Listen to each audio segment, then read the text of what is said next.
Peristiwa kelima sewaktu manusia telah sampai di muka bumi atau dunia yang dikatakan juga alam ajsam atau alam syahada. Lahirlah anak itu ke muka bumi, keluar dari kandungan ibunya tidak berbaju, yaitu bertelanjang. Selagi jiwa suci itu berada di alam pertama dalam kandungan ibunya, iblis tidak dapat mendekatinya. Setelah sampai anak itu di muka bumi, maka datanglah iblis berkata kepada anak itu, katanya, "Hai budak, kamu telah sampai ke negeri yang terkutuk, dan terkutuklah segala apa-apa yang ada di dalamnya." Mendengar perkataan iblis itu, anak itu meraung melulung panjang, menangis, memekik. Maka anak itu lupalah kepada Allah, dan segala amanat-amanat dan petunjuk Allah tidak pula diingatnya lagi. Maka bernamalah makhluk itu insan atau manusia. Artinya makhluk yang bersifat lupa atau lalai. Ibu bapak dari anak itu menyambut kelahiran anak itu dengan gembira, lantas anak itu diazankan atau dikamatkan, seolah-olah menunjuk atau mengajari supaya anak itu jangan lupa kepada Allah. Tetapi amat sayang pengajaran yang demikian diajarkan kepada si anak hanya pada permulaan lahirnya saja. Makin lama makin besar anak itu, dan makin lama makin bertambah lupa atau lalai pada anak itu kepada Allah. Si anak tadi tidak mengenal kepada Allah lagi, dan si anak itu tidak sadar di mana dia sekarang dan dari mana datangnya, dan itu tidak sadar di mana dia sekarang, dari mana datangnya, dan hendak kemanakah dianya akan pergi. Disebabkan kebanyakan manusia telah lupa kepada Allah, maka diutuslah nabi-nabi atau rasul-rasul sebagai guru besar untuk mendidik manusia jangan sampai lupa kepada Allah. Silih berganti guru-guru besar itu mengajar ke dunia. Paling akhir datanglah Nabi Muhammad SAW, yang mana tugas Nabi Muhammad SAW terutama sekali mengajar manusia jangan lupa kepada Allah. Perintah Allah yang mula-mula diterima Nabi Muhammad SAW yang diterima dalam Gua Hira di Bukit Jabal Nur pada 17 Ramadan, yaitu firman Allah Quran surat Al-Alaq ayat nomor 1 sampai nomor 5. Tafsir kelima ayat itu sudah saya paparkan panjang lebar pada pembelaan pertama. Saya ambil kesimpulan intisari dari kelima ayat itu, maksudnya supaya Nabi Muhammad SAW membaca nama Tuhan. Padahal nama Tuhan itu telah dibaca oleh roh Nabi Muhammad SAW semasa di alamul arwah, peristiwa kedua. Yakni roh Nabi Muhammad SAW di alam roh telah membaca bacaan tidak berlidah, yaitu kata roh Nabi Muhammad SAW, bala, bala, bala. Setelah roh Nabi Muhammad SAW telah berjasad, telah lahir jasad Nabi Muhammad SAW dari kandungan Siti Aminah atau ibunya Nabi, dan setelah Nabi itu telah berhalwat bersamadi mencari Allah, menemukan Allah di Jabal Nur, maka Allah memerintahkan Nabi membaca nama Tuhan atau Allah. Padahal 5 ayat yang tersebut 2 kali Allah memerintahkan agar Nabi mengingati Allah.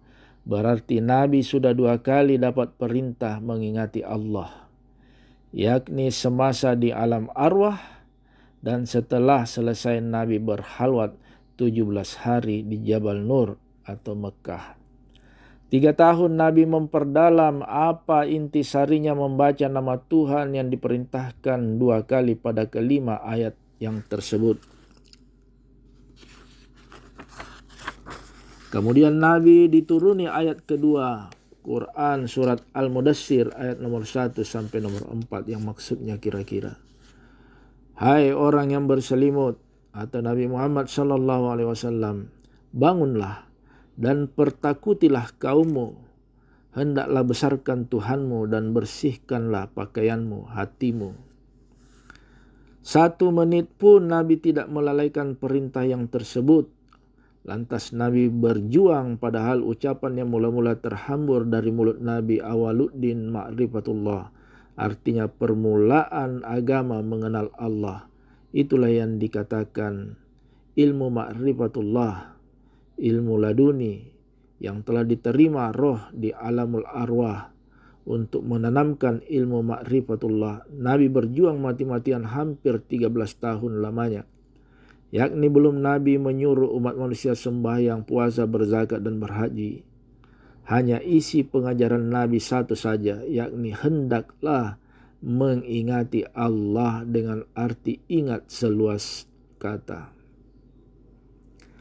Kalau kita telah mengingati Allah, berarti kita telah kembali kepada Allah atau telah menunaikan undangan Allah.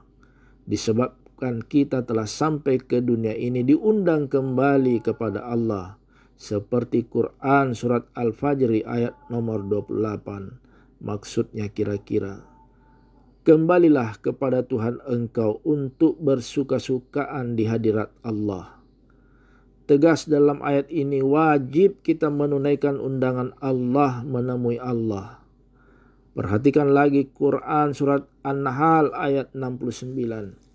Maksudnya kira-kira, tempuhlah atau jalanilah atau suluklah jalan Tuhan engkau yang telah tersedia atau terbentang. Selanjutnya, siapa tiada kembali kepada Allah atau tidak bersedia menemui Allah, maka orang itu telah kafir pada sisi Allah, dikutuki Allah. Perhatikan Quran surat Al-Baqarah ayat nomor 18.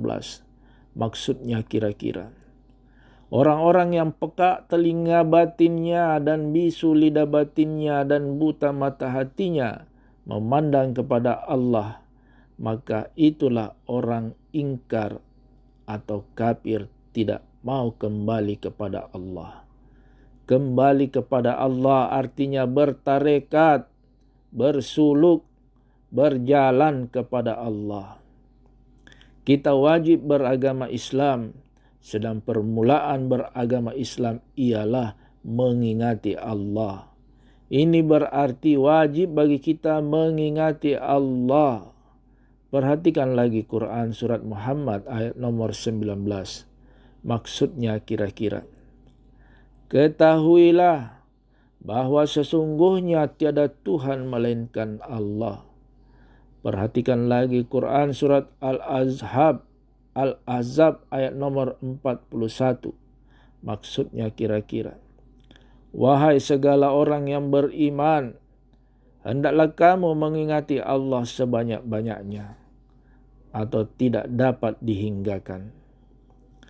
Perhatikan lagi Quran surat Al-Jin ayat nomor 16. Maksudnya kira-kira, dan bahwa jikalau mereka tetap di atas tarekat atau jalan, niscaya kami atau Allah turunkan kepada mereka itu air ilmu hikmat, dalam kurung hujan rahmat. Perhatikan lagi Quran surat Al-Fatihah ayat nomor 6. Maksudnya kira-kira, tunjukilah kami jalan atau tarekat yang lurus. Jika kita rangkaikan semua ayat Quran yang saya paparkan di atas, tegaslah setegas-tegasnya wajib bertarekat, wajib bersuluk, wajib kembali kepada Allah. Jika hati manusia itu telah mengingati Allah, itulah yang dikatakan orang yang bertarekat, itulah orang yang bersuluk, itulah orang yang rujuk atau kembali kepada Allah, itulah orang yang berjalan mencari Allah dan menemui Allah. Sudah nyata wajib bagi kita di alam dunia ini mengingati Allah. Tentulah mengingati Allah tidaklah mudah kalau kita tidak mempelajari kepada ahlinya. Kalau kita sembahyang, berpuasa, berzakat, dan berhaji, tentulah keempat rukun Islam itu kita laksanakan dengan syarat dan rukunnya, dengan tata tertibnya, dengan metode sistemnya. Tentulah mengingati Allah ialah dengan terpimpin, dengan pimpinan tenaga yang ahli pula. Andai kata kita baca buku yang menerangkan cara-caranya sembahyang dan berwudu, berpuasa, berzakat, dan berhaji, pasti pekerjaan kita mengerjakan keempat rukun Islam itu tidak akan sempurna atau batal tanpa guru. Mengingati Allah itu ada pula syarat dan rukunnya dan kaifiatnya, yakni mengamalkan ilmu dengan tidak berguru, berarti syaitan atau iblislah yang menjadi gurunya. Cara-cara mengingati Allah itu adalah menurut peraturan yang diatur oleh pemimpin-pemimpinnya, maka muncullah bermacam-macam tarekat atau jalan, yang mana jenis macam tarekat-tarekat hampir mendekati 100 macam. Insya Allah akan diterangkan nama tarekat-tarekat itu. Semua tarekat-tarekat itu boleh kita amalkan, pegangi, asal saja tarekat-tarekat itu berdasarkan Quran dan hadis Nabi Muhammad sallallahu alaihi wasallam, dan asal saja tarekat-tarekat itu mempunyai silsilah yang sah yang dapat dipertanggungjawabkan di hadapan manusia di dunia ini dan nanti di hadirat Allah. Sekian dahulu bacaan dari kitab 5 serangkai Tarekat Naqsabandiyah Khalidiyah yang disusun oleh Profesor Dr. Syekh Haji Jalaluddin. Sekian, wabillahi taufiq wal hidayah. Assalamualaikum warahmatullahi wabarakatuh.